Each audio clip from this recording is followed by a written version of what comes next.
भूर्भुवस्सुः तत्सवितुर्वरेण्यं भर्गो देवस्य धीमहि धियो यो नः प्रचोदयात्। आइए हम देखते हैं कि यज्ञ की तैयारी किस तरह करें। घर में जाकर कैसे यज्ञशाला, कैसे देवमंच और कैसे यज्ञ कुंड की और पूजा की तैयारी करेंगे, इस संबंध में आइए आपको आगे बताते हैं।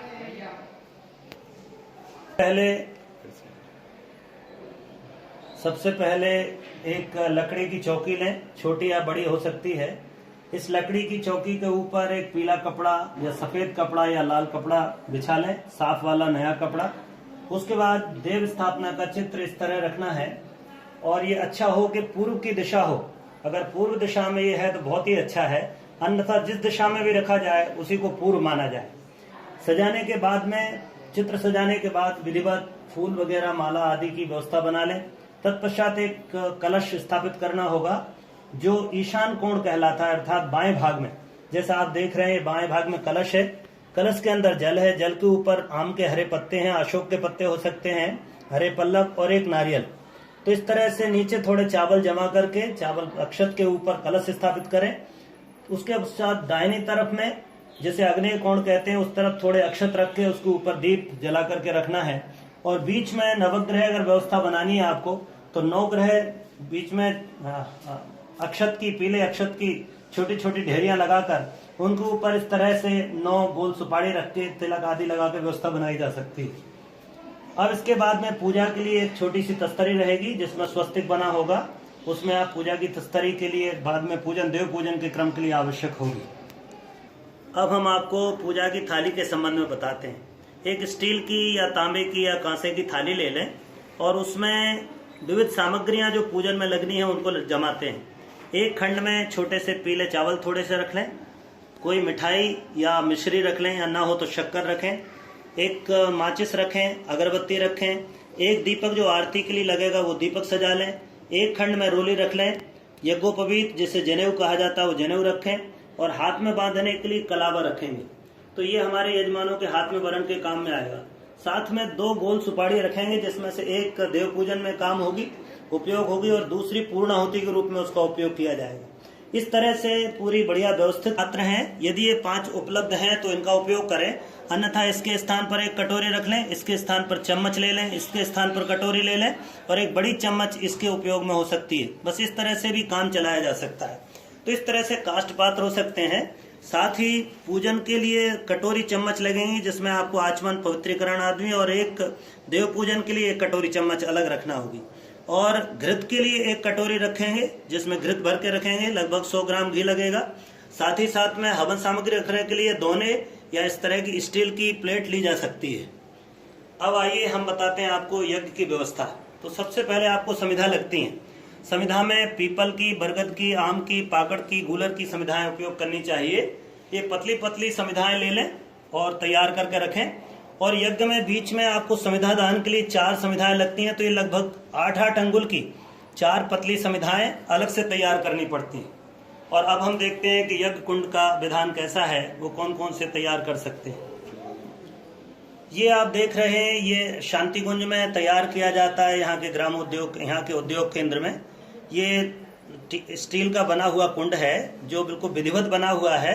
इसमें 3 मेखलाएं हैं। ये भगवान शिव की है, ये भगवान ब्रह्मा जी की है और ये भगवान विष्णु की मेखला है। 3 मेखलाओं वाला ये कुंड 240 रुपए में शांति कुंज में उपलब्ध है। इसे आप शांति कुंज से प्राप्त कर सकते हैं, इसको ई स्टोर से ऑनलाइन भी बुला सकते हैं। तो जहां पर ये कुंड उपलब्ध हो उतना आप कुंड ले लें। चूंकि बड़ी संख्या में यज्ञ कराना है इसलिए इतने कुंड शायद उपलब्ध ना हो, तो इसके विकल्प के रूप में आइए हम फिर दूसरी चीज आपको बताते हैं जो आप तैयार घर में ही कर सकते हैं। है ईंट की यज्ञ वेदिका, जो ग्रह यज्ञ की वेदिका है। इसमें 4 ईंट और एक आधी ईंट के माध्यम से आप अपने घर में ही छोटी सी वेदिका बना सकते हैं। ये ईंट का रखने का क्रम इस तरह से है, अल्टरनेट क्रम है। ये 4 ईंट विधिवत ऐसी जमा लें, बीच में आधी ईंट लेकर के इसके सेंटर में इसको रख दें। इसके उपरांत इसके ऊपर मिट्टी या बालू हो, रेत हो, तो रेत को इस तरह से इसके ऊपर बिछा लिया जाए, बिल्कुल इवन तरीके से, बहुत व्यवस्थित तरीके से इसमें रेत को हम व्यवस्थित ऐसा कर लें। ये इस तरह से आप रेत या मिट्टी से थोड़ा पानी से गीला करके अगर आप व्यवस्थित करते हैं तो बहुत व्यवस्थित तरीके से छोटी सी वेदिका तैयार हो जाती। इस वेदिका के ऊपर आप विधिवत एक ऐसा स्वस्तिक बना दें। ये इस तरह से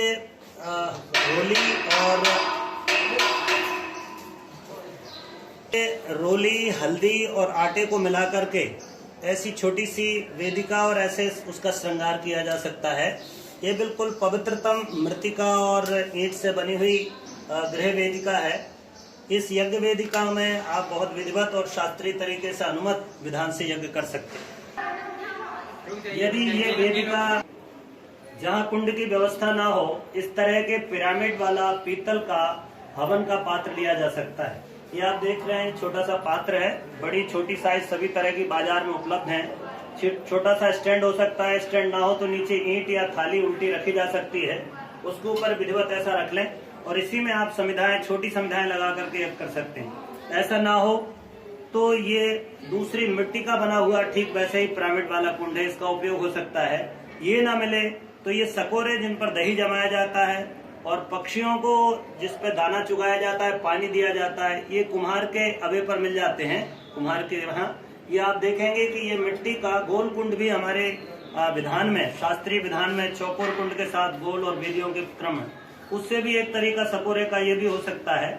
इस तरह से यज्ञ बड़ा आपके पास में वेदी ना हो, यज्ञ कुंड ना हो, तो आप ये चार में से कोई भी एक ऑप्शन ले सकते हैं। और ये भी ना हो तो थाली में आप रेत या मिट्टी भर के उस पर विधिवत ऐसा चौक पूर करके और उसको भी यज्ञ कुंड के रूप में उपयोग कर सकते हैं।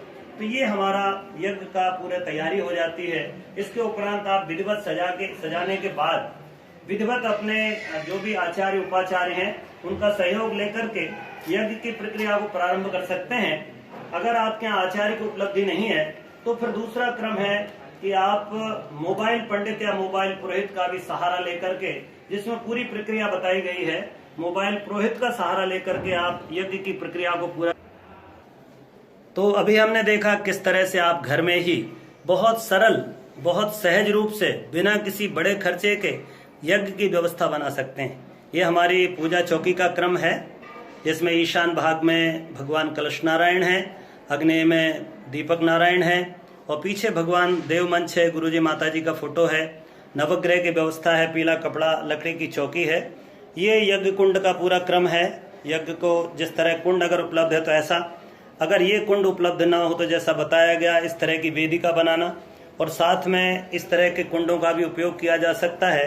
ये पूजा की सामग्री इस तरह बना सकते हैं और इस तरह के काष्ठ पात्र या उनके अल्टरनेट के रूप में आने वाले लाखों घरों में गृह गृह गायत्री यज्ञ के इस महाअभियान में आप भागीदार बने। बहुत बहुत मंगल कामनाएं, बहुत बहुत शुभकामनाएं। ओम शांति। ॐ भूर्भुवस्सुः तत्सवितुर्वरेण्यं भर्गो देवस्य